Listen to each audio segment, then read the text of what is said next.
Hi, everyone. My name is Katie Hart. I'm a faculty member in the Department of Family Medicine at Georgetown, and this is my night talk on specialty disrespect and its impact on the learning environment and student specialty choice. I'm sure you all agree that this is a pervasive problem in medicine that we as family docs know all too well. So before we dive into my project, what is specialty disrespect? It's defined by Kamian et al. As unwarranted, negative, and denigrating comments made by students, residents, nurses, staff, and physicians about different specialties that are often based on false, stereotypical, or outdated assumptions. Here are some examples of specialty disrespect. Any of these bring back memories from when you were a medical student? They certainly do for me. These come up all the time in the classroom, in the hallways, on the wards, and in social situations. It's hard to escape them. Today, my goal is to convince you that we shouldn't accept specialty disrespect as an ingrained part of the culture of medicine. It's not just harmless banter. It has a real impact on students' career paths, which is especially relevant to us in family medicine, one of the most targeted specialties. So it's time we do something about it. Specialty disrespect is part of the dreaded hidden curriculum, which perpetuates a culture of dishonesty among students not wanting to share their specialty for fear of negative comments and grading disparities. Moreover, students experience it are more likely to experience stress, depression, and substance misuse.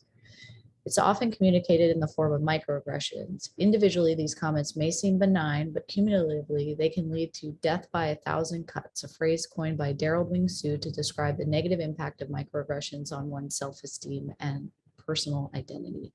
At Georgetown, it's clear we're not doing very well with regards to specialty disrespect. This is the double AMC Y2 report on professionalism in the learning environment. You can see Georgetown falls between the 10th and 25th percent of all medical schools. Here's the GQ survey, which is similarly dismal. Red numbers indicate Georgetown is below the national average. Note that specialty disrespect is by far the lowest performing item. While Georgetown was still below the national average in 2020, the good news is that specialty respect seems to be on the upswing. Multiple studies show that student career choice is affected by specialty disrespect, with negative comments influencing students more than positive. So sadly, all the praises we sing about family medicine are essentially negated when they move on to another rotation where we are denigrated. A study by Kamen et al. Showed that 80% of M4s at the University of Washington experienced specialty disrespect in the previous year, with 25% reporting an impact on specialty choice. Interestingly, negative comments push students both away from disrespected and disrespecting specialties. So the literature clearly shows it's a problem, but what is lacking is how to combat it.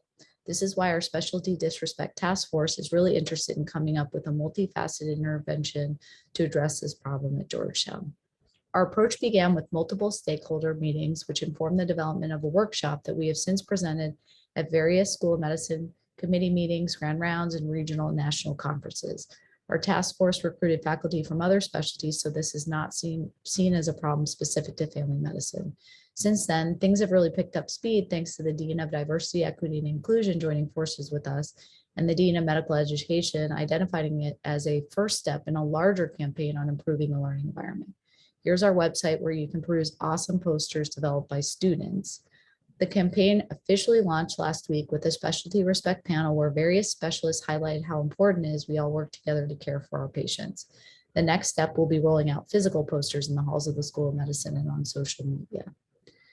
Another aspect of the campaign is our specialty respect pledge. The hope is by signing the pledge, people will be more aware of the negative impact and resist making disrespectful comments. I'd encourage everyone to sign it. It's available on our specialty disrespect website. Here's our new student designed specialty respect logo, which is being developed into pins for students to wear on their white coats as I speak. We're grateful that the hospital and School of Medicine leadership have been so supportive, as we all know the red tape involved in using official logos. My project for the LEAD program was to develop a survey to characterize the nature of specialty disrespect at Georgetown and the impact of our campaign. That survey just closed, so I don't have the data to present, but here are the results of a pilot study we conducted at our grand rounds on the topic.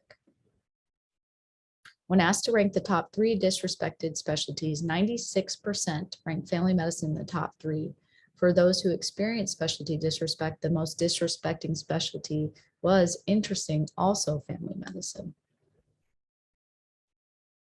The majority of respondents reported sometimes or often witnessing specialty disrespect and being personally targeted. However, most respondents reported never or rarely propagating disrespect. So there's a disconnect. People are experiencing disrespect but don't feel they are perpetuating it. That's it. I wanted to thank my Leads mentor, Dr. Dana Nguyen, who's been an incredible sounding board and sponsor for me.